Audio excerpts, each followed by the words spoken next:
Okay, thank you. So today will be your first experience. The Rath Yatra is one of the oldest festivals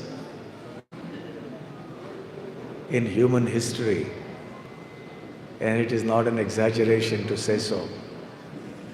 Most of our festivals have a very ancient origin, and they are coming down. The events that are celebrated in those festivals have occurred long years ago, sometimes in a previous, like a Dwapar Yuga or Treta Yuga or the Satya Yuga, and sometimes even in some previous Yuga cycles, in the previous Satya Yuga, but the one before that and the one before that. Yes? So, many of these festivals have occurred or have been observed from a long, long time. And the Rath Yatra festival originated in Jagannath Puri, when a great king called Indradyumna, who was also a great devotee of the Lord, he arranged for the Prana Pratishtha or the installation ceremony of the deities of Lord Jagannath. Many of you have heard that story, so I won't repeat it now. But at the same time, it is important for us to note that King Indradyumna established the deity of Jagannath, Baladev and Subhadra on the day of the Snan Yatra, and 16 or 17 days later we have the grand Rath Yatra festival. We discussed the spiritual significance of that. But today it seems there are many newcomers, so I was wondering whether we should go in detail into the descriptions of the Rath Yatra as observed by Sri Chaitanya Mahaprabhu. It's a different audience altogether. It is not like the audience of the morning. So, yes? Okay. Yeah. Okay.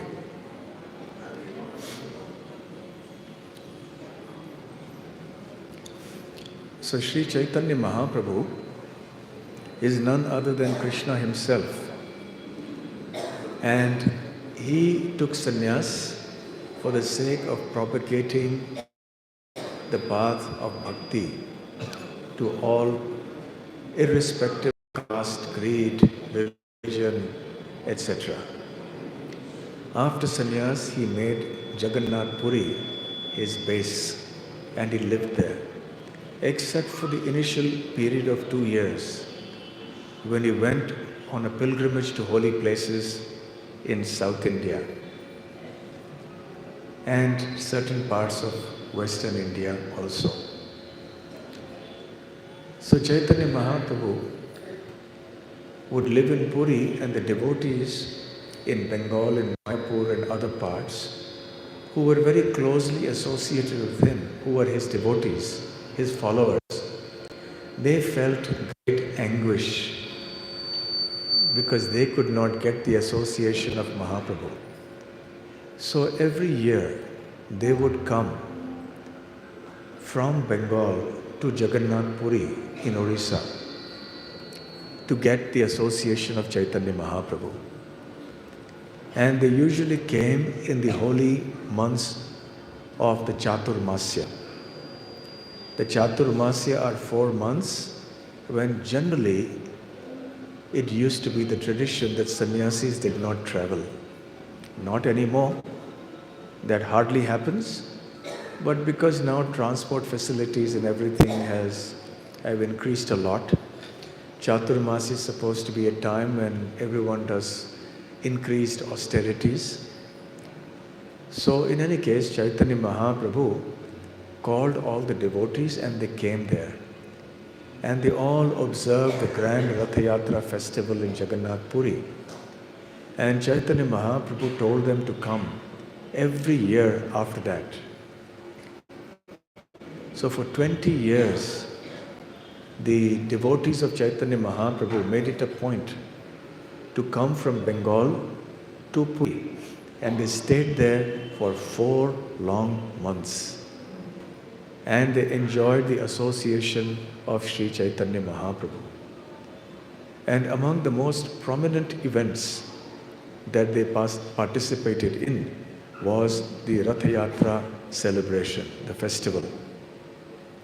Srila Krishnadas Kaviraj Goswami, in his Chaitanya Charitamrita, has very nicely and elaborately explained how Chaitanya Mahaprabhu celebrated these occasions. And in one particular year, the narration that he has cited is very, very interesting. So Chaitanya Mahaprabhu, as we discussed in the morning, organized 7 groups of devotees all around the chariot of Lord Jagannath. And these groups did kirtan. And whenever Chaitanya Mahaprabhu started, these groups came together. And Chaitanya Mahaprabhu was dancing along with the kirtan in great ecstasy. Actually, something very miraculous also happened. And that is that Chaitanya Mahaprabhu expanded himself to be in all the 7 groups at the same time. In fact, the members of each group thought that Chaitanya Mahaprabhu is only in our group and in no other group. So each of the 7 groups were thinking like that. And Prabhupada says in his purport that this reminds one of similar astonishing pastimes performed by Krishna in Vrindavan and Dwarka. When Krishna performed the Rasa Leela in Vrindavan, there were many, many gopis. And Sri Krishna danced with every gopi. Every gopi thought that Krishna was only with her. So Krishna expanded himself into as many forms as were required to dance with all the gopis. So this is the unlimited opulence and potency of Krishna. Similarly, when Krishna moved from Vrindavan to Mathura and then onwards to Dwarka, there too he exhibited such amazing pastimes. He married 16,108 queens, and to each of them he gave one marvelous palace to live in. And it's not that he would spend one day with each and therefore each queen's turn would come after 16,108 days. That was not how it happened. He expanded himself to be in each of those palaces at the same time. And in every palace, he was doing activities that were different from the other palaces. So, in other words, he expanded himself into 16,108 forms to be present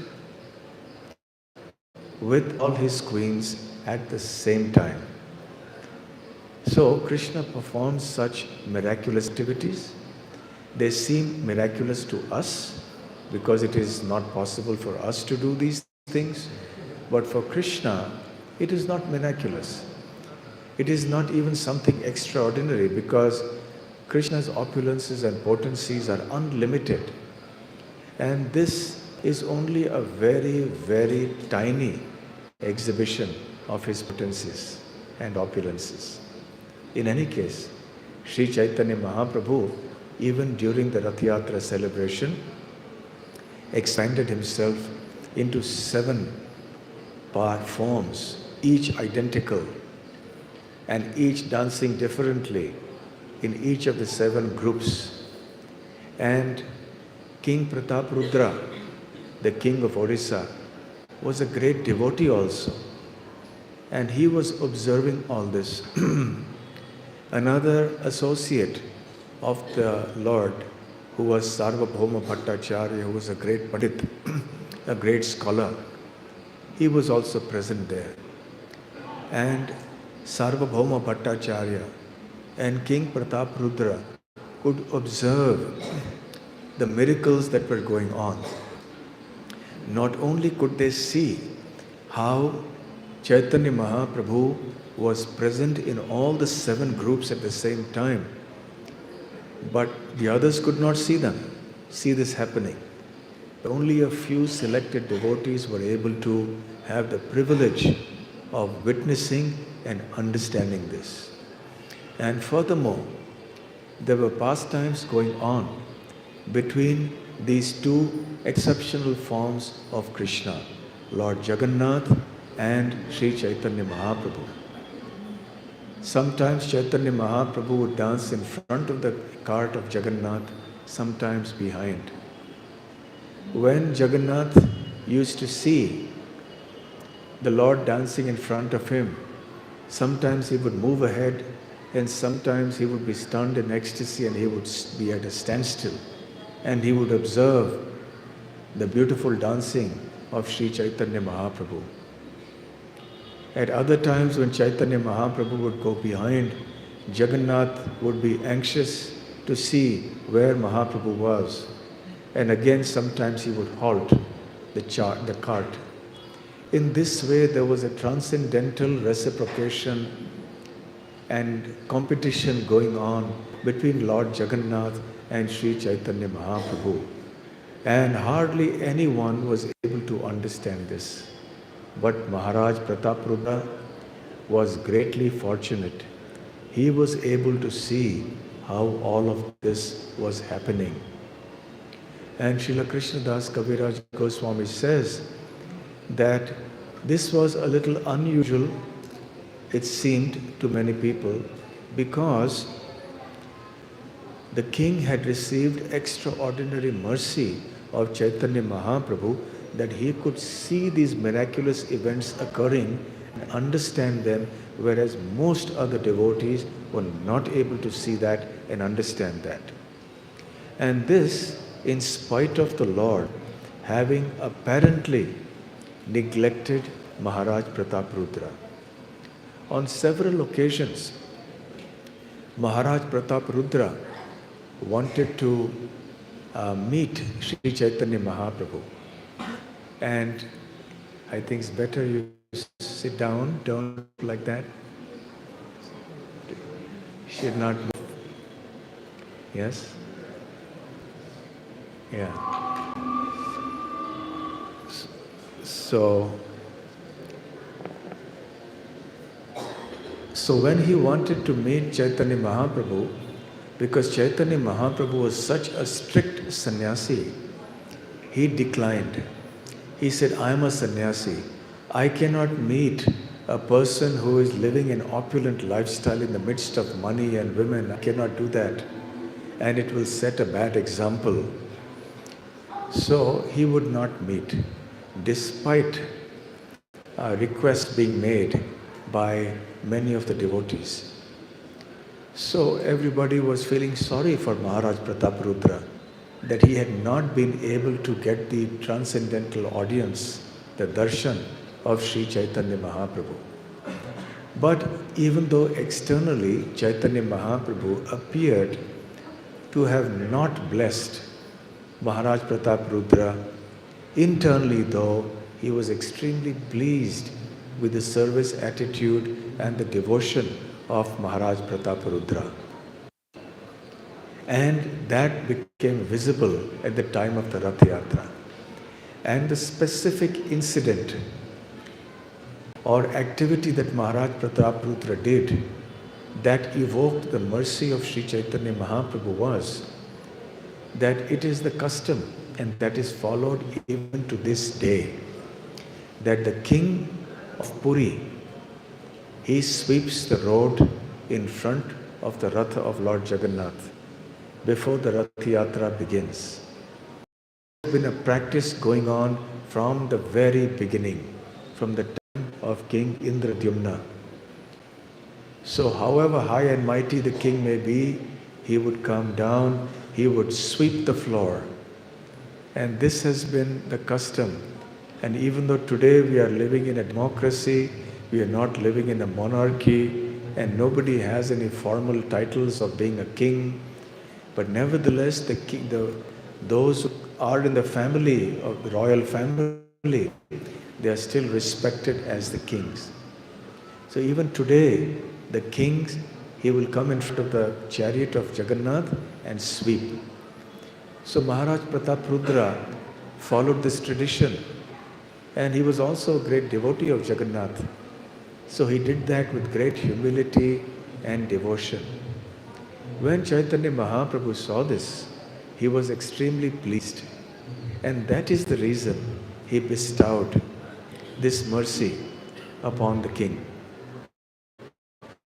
The lesson to learn for us is that whoever we may be very wealthy or very famous, or we may be big people in this world, we may be equipped with all kinds of opulences and so on. But when it comes to devotional service, we must all be very humble. We must serve in a very humble and devoted state of mind. Lord Krishna does not merely accept our physical service. More importantly, Krishna accepts the mood of devotion in which we offer that service. Therefore, he is called Bhavagrahi Janardana. Krishna's name is Janardana. As Janardana, he accepts the mood of devotion. So even if, let's say, somebody is singing a song glorifying Krishna, but that person doesn't have musical talent and is not able to sing very melodiously. But if that is sung with great devotion, then Krishna becomes very pleased. On the other hand, if somebody is a very talented singer, but becomes proud of his or her singing ability and wants to exhibit his or her singing prowess for the sake of getting some fame, some recognition, etc., then Krishna is not pleased with that devotee that much, despite the fact that he is rendering some valuable service. So it is the mood of the service that is really very important.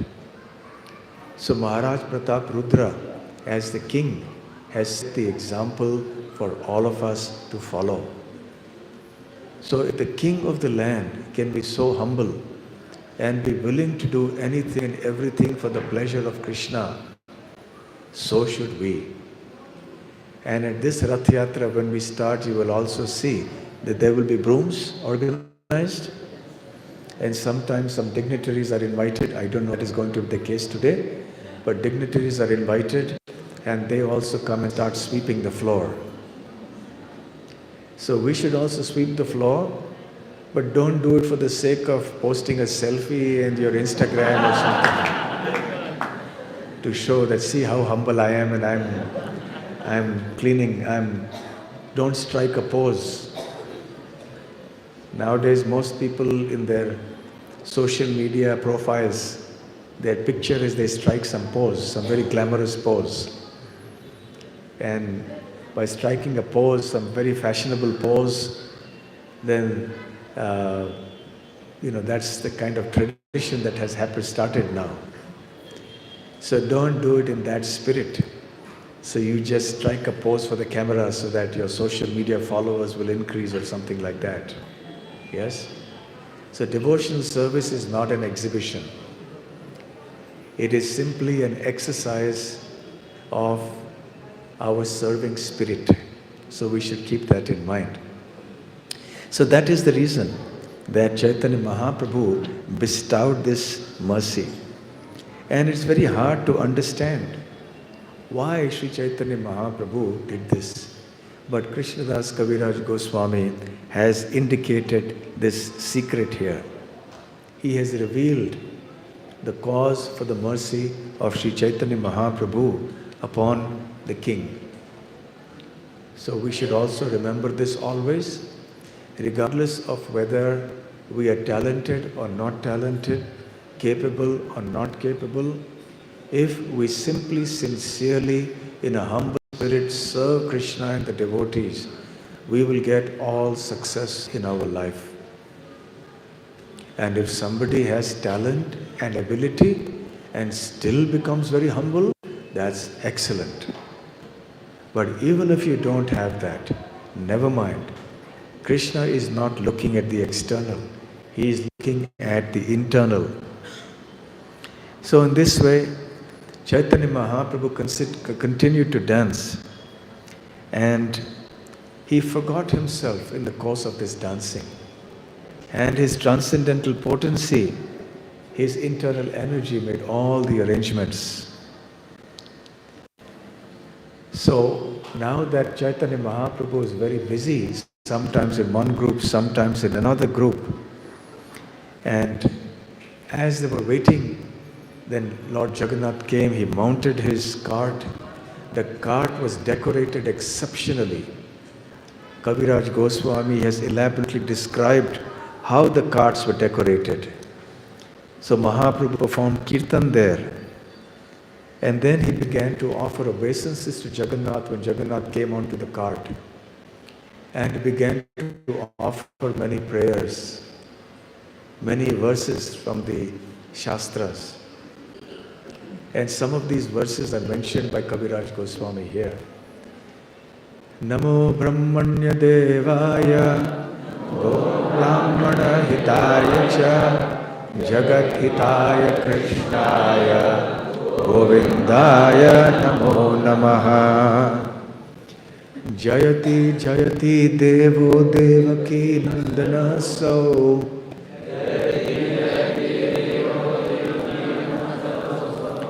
Jayati Jayati Krishna Vrishnivansha Pradipaha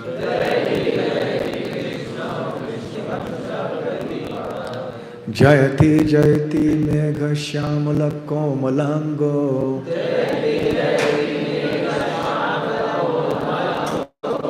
Jayati Jayati Prithvi Bharanasho Mukundaha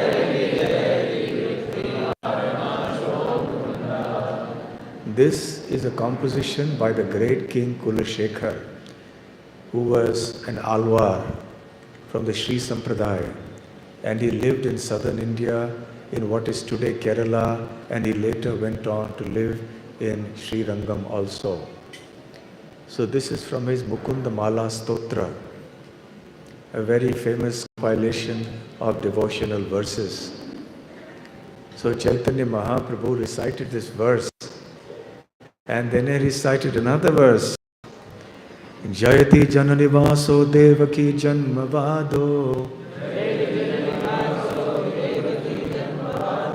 Yaduvar Parishat Swayador Bhirasyanna Dharmam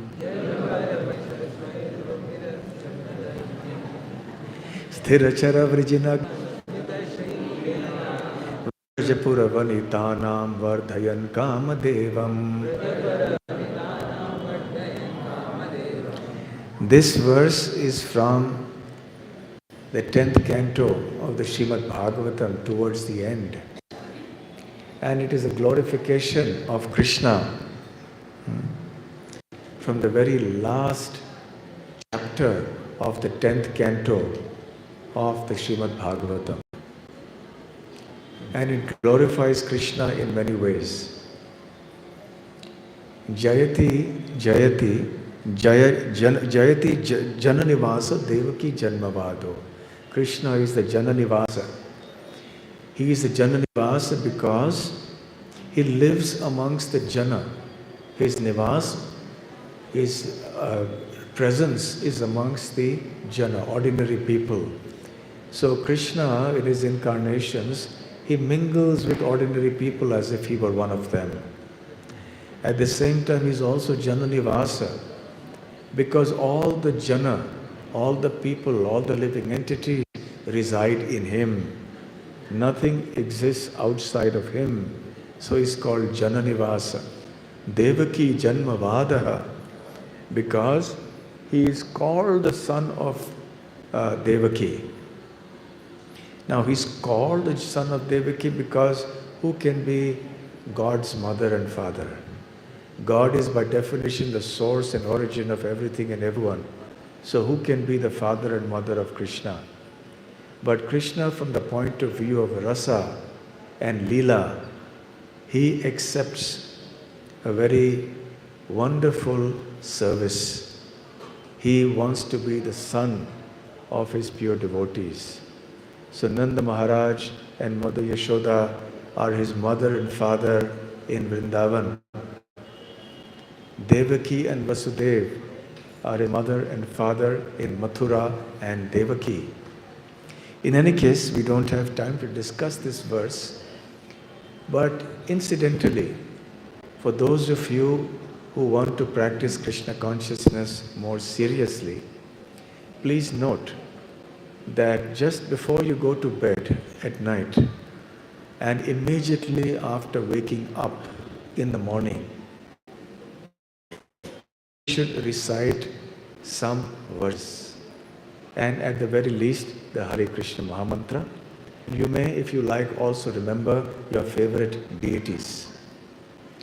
So this should be your, before going to bed and every morning, immediately upon waking up, even as you are still in your bed or on your mat.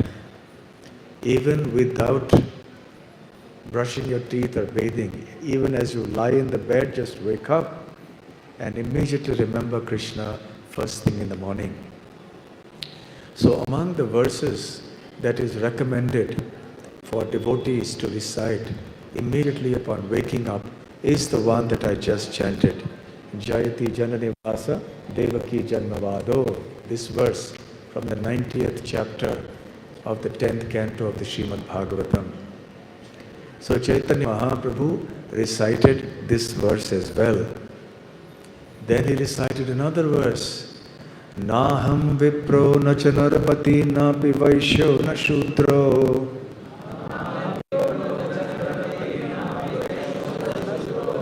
Naham varni na cha grihapatir na vanasto yatirva.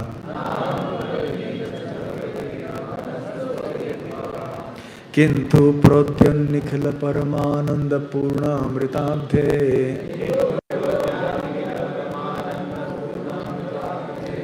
Gopi bhartu pada kamalayor das dasanudasaha.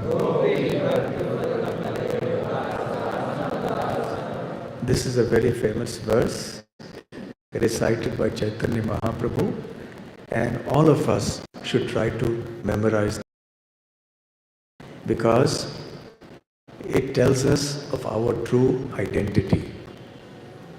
Some people speak of themselves in terms of their bodily identity. Some people speak of themselves in terms of their spiritual identity as the soul. But Chaitanya Mahaprabhu is going beyond both these identities, and he is declaring himself not just as soul, but as a servant of the servant of the servant of Krishna. Gopi Bhartuhu. Bhartuhu means the master. So Gopi Bhartuhu means the master of the gopis. So Gopi Bhartuhu, that is Krishna, Dasa Dasanu Dasa. So to be the servant of the servant of the servant of Krishna. Chaitanya Mahaprabhu says, this is my introduction. This is who I am. Of course, Chaitanya Mahaprabhu is Krishna himself. But he's playing the role of a devotee to teach us how to become devotees. So if you can't remember the whole verse, where he says, I'm not a brahmachari, grihastha, vanaprastha, sannyasi, I'm not a brahmana, kshatriya, vaishya, shudra. Who am I then? I am the servant of the servant of the servant of Krishna, who is the master of the gopis. So even if you just remember the last line, Gopi Bhartuho Padakamalayor Dasa Dasanu Dasaha. Even if you just remember this, that is sufficient. Your life is successful. Rather than trying to be directly a servant of Krishna, we should try to be a servant of the servant of Krishna's devotees. That is a glorious position to be in. So in this way, Chaitanya Mahaprabhu recited many verses. And then he also offered obeisances. Dandavat. Danda means a stick. Vat means like. So he offered dandavat. Danda is like this, straight. So he offered full pranam, obeisances to Lord Jagannath. And all the devotees also followed suit. They also began to glorify Jagannath. They also offered obeisances when they saw Jagannath coming out and boarding the cart. Chaitanya Mahaprabhu began to dance very, very ecstatically. What time do we end? What time do we end? 5. Okay. Yeah. And he began to dance with so much ecstasy that all the devotees were struck with wonder. And in fact, Nityananda Prabhu would have to hold out his hands, Mahaprabhu, out of fear that Mahaprabhu would fall to the ground and harm himself, having jumped so high in the kirtan. And Mahaprabhu was surrounded by a circle of his intimate devotees who would protect him from being pushed by the crowds, the teeming multitudes that had gathered there. And in this way, Maharaj Prataprudra and his associates were also standing there watching.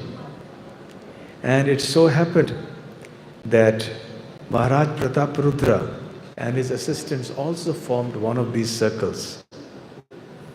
King Prataprudra had placed his hands on Harichandan, one of the associates. And when the king beheld the dancing of Chaitanya Mahaprabhu, Srivas Thakur was standing in front of him. And he was also dancing very ecstatically. Because Srivas Thakur was standing in front of the king and obstructing the vision of the king, Harichandan, who was the associate and assistant of the king, he tapped Srivas Thakur to request him to move aside so that the king would have an unfettered vision of Chaitanya Mahaprabhu dancing. But Srivas Thakur was so engrossed in dancing that he did not notice. And when this happened repeatedly, then in transcendental anger, Srivas Thakur turned around and saw who was disturbing him like this. He did not understand who Harichandan was or why he was doing this. And he looked around in transcendental anger and slapped Harichandan. And when this happened, Harichandan became very angry. And as he was about to speak something, then Maharaj Prataprudra personally stopped him. And he said, "Oh Harichandan, you are very fortunate, for you have been graced by the touch of Srivas Thakur. I am not so fortunate. You should feel obliged to him." Remember, don't imitate Srivas Thakur. Very dangerous for your spiritual and physical health. So these are pastimes that go on at such exalted levels. We should hear them for what they are. And in this way the chanting and dancing went on. And even the deities felt enough profuse happiness. And they looked on with great joy as the devotees danced and chanted their glories. Chaitanya Mahaprabhu's ecstasy knew no bounds. He went on singing, and all the symptoms of transcendental ecstasy erupted in the person of Sri Chaitanya Mahaprabhu. But sometimes when he saw people around him, he would control himself. And that's also when he began to chant some of those verses which I chanted this morning also, in remembrance of what the Rath Yatra festival was all about. And now, with these thoughts in mind of Chaitanya Mahaprabhu's ecstatic dancing and kirtan in the Rath Yatra, now we will all also proceed to the Rath Yatra, and all of us should also dance and chant in great ecstasy. But remember, be cautious, don't push others around, don't block others' vision, and don't imitate Srivas Thakur. Shri Jagannath Rath Yatra Mahotsav ki Srila Prabhupada ki Jai. Gaur Premanande. Hare Krishna. Hare Krishna. So let you thank Maharaj for making Hare Krishna mantra.